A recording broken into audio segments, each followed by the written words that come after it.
Hi, everybody.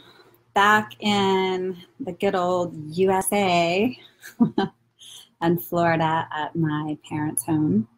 It's beautiful, beautiful day, perfect weather, and I'm just feeling super grateful to be home with family. And the more I travel and the more I get away and have perspective, the more I appreciate the things that I have and my family. And we had a really nice Christmas this year. It was really pleasant. It's been getting better and better, so that's really nice to see that evolution and growth. My dad is just continuing to evolve into a more tender, soft-hearted person, and my mother, of course, is just always lovely and wonderful and charming, as she always is. And I thought I would just share a little bit today from the book. Before I left, I was starting to do readings once in a while on live just to share some of the stories. And I want to kind of get back into doing that a little bit. And I'm still writing, of course. I'm working on part 2 right now, the editing process for part 2. And then there's going to be a part 3. And I'm already kind of dreaming up the next whole sequel, which I think will be really interesting as I continue to deepen my life there. For those of you that don't know, I'm more or less living primarily in Cuba. I sold almost everything I owned. I sold my car. Steve and Andy, if you're out there, hi, you probably remember that. Thanks, Steve, for helping that to happen. Got rid of my apartment in Miami in September, right before the hurricane, and I'm just really going for it to live down there, at least for a year. I really wanted to be there for a full year to get my Spanish better and dig in a little bit more to the music and the culture and really just have an opportunity to live a dream that I started writing about in this book, which is really kind of cool because when I read some of the stuff in this book, I often make mention to the dream of one day being able to live there longer and to really experience the culture and the community and the music and everything that I love there more.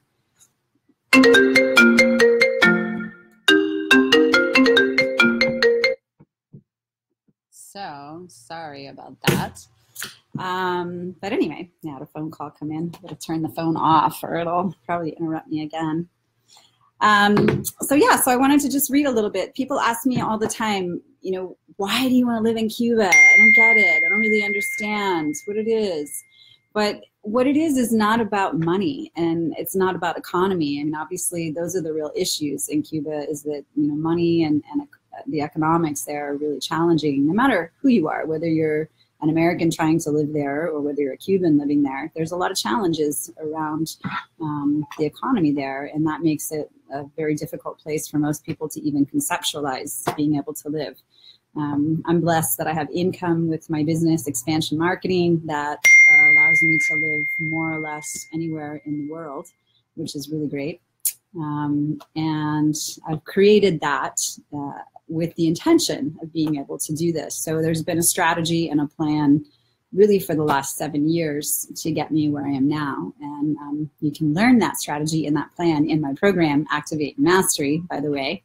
It's all dialed in for you. So if you really want to learn how I continue to bring dream after dream to life, there is a system and a process. It's not just random. It's not just happenstance. I don't just snap my fingers and make things happen. I'm not independently wealthy. I work to create my reality, and I can teach you how to do that as well. So check out Activate Your Mastery sometime. So anyway, I wanted to share a little bit today. And this is from a chapter called Cuba Captured Global Citizen.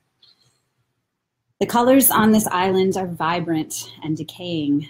The salt air and wind, combined with years of neglect from a lack of resources, have created a starkly beautiful and surreal landscape.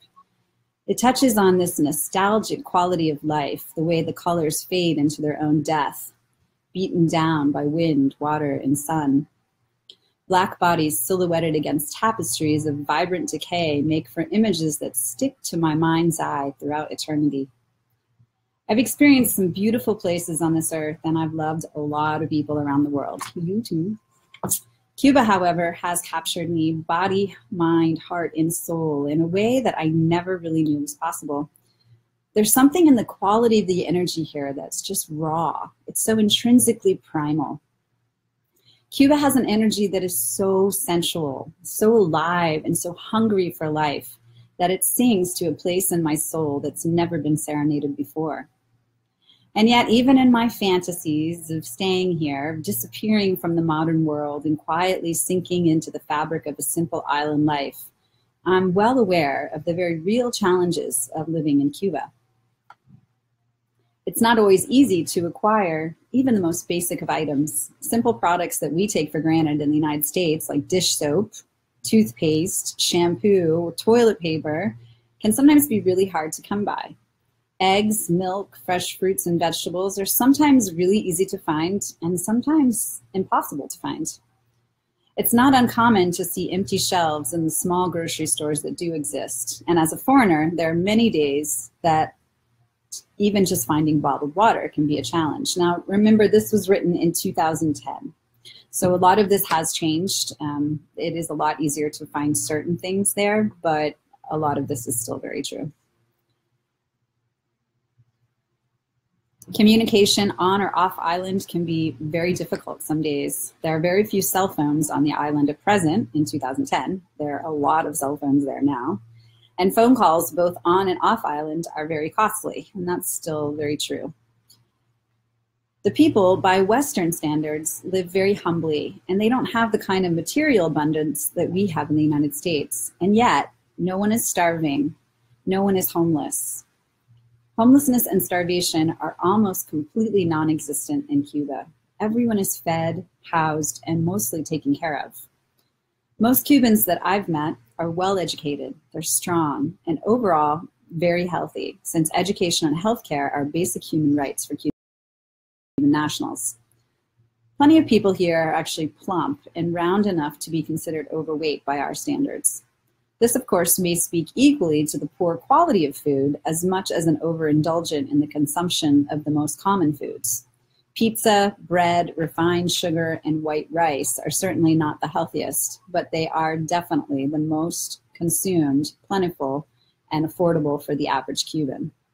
Fresh vegetables and produce are often out of reach, and again, they can be sometimes hard to come by and afford. However, what the people are lacking in money and material stuff is made up for in what they have in family, community, and friendship. There's an incredible wealth of a much more human kind that exists in Cuba, a richness beyond any form of material wealth imaginable. It exists in the simple sharing of humanity. It is this immeasurable wealth that is an intangible, infinite source of life, well-being, and sustenance for Cubans. I believe that it's a way of being that we in the modern world would be wise to consider returning to and relearning to assist us in the healing of our hearts, minds, and societies on planet Earth. Here in Kohimar, during the night, the streets are lit up with life until the wee hours of the morning. Practically every house has a porch that's hosting groups of people talking, sitting in the government-distributed wooden carved rocking chairs. In very few homes, you'll see the glow of a TV, but even then, the sounds that you hear are of people talking, laughing, and enjoying their time together. Most of what is shown on the television, and again, this is 2010, is reruns and tightly controlled government propaganda that they have seen over and over and over. Yet they still will chat over it and talk about it like it's the first time they've ever seen it. It's common and typical for Cubans to stay up well past midnight, just shooting the shit, sometimes playing dominoes or singing songs together, listening to music, drinking rum or coffee, sharing food, and enjoying their humble homes together. Passerbys who walk by in the street will shout out at their friends as they walk by, "Acere, que vola!" This is the distinctly Cuban greeting, which translates basically into, "What's up? How's it going?" Cubans commonly refer to each other as mi familia, or my family, even when there's no blood relationship. Everyone in Cuba is hermana or hermano, mami, papi, sobrino, niña. My nickname now is Tata. They welcome outsiders in the same way that they do their own family, with food, coffee, rum, and joyful celebratory sharings. Cubans are masters of the art of conversation, and they openly discuss their problems, concerns, and lives together. They're always willing to help each other through any issue, no matter how complex or challenging. And they will spend hours and sometimes days in conversation to explore every possible angle of creating a solution. Companionship, community, and sharing are at the very core of this culture. They will always invite you to sit and share whatever they have with you, even if what they have is very little. Cuban people have a natural sense of comfort and connection with each other and with humanity in general. I find it to be a very super duper rich, nurturing, and incredibly transformative in contrast to the culture that I was raised in. I grew up in a safe and quiet small town in South Florida where nothing really happened. While growing up, I kind of knew my neighbors. We waved at them when we drove past them on the street, and they knew my name, and sometimes I knew theirs, but that was about the extent of it. I think maybe I entered one or two of their homes as a child, but only really in the foyer, maybe on the back porch. And I would say I had a pretty average, normal upbringing for a middle-class American at that time in the 70s and 80s. Neighbors were the people that lived around you, but certainly not people that you were really super connected with beyond the most basic of cordiality. They were basically still strangers, and I was often warned to be really careful of them. The painful but honest truth is that often even my own family feels like strangers. There's a distance, a coolness, and an unspoken sort of tension that was always present, even in the extended family.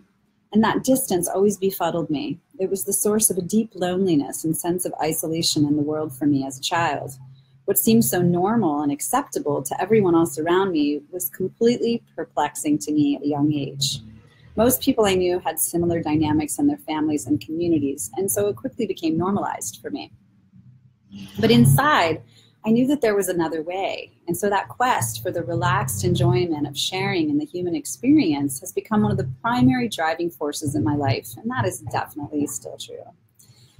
And my commitment to breaking down, sorry guys, I have to call me right now. Talk to you.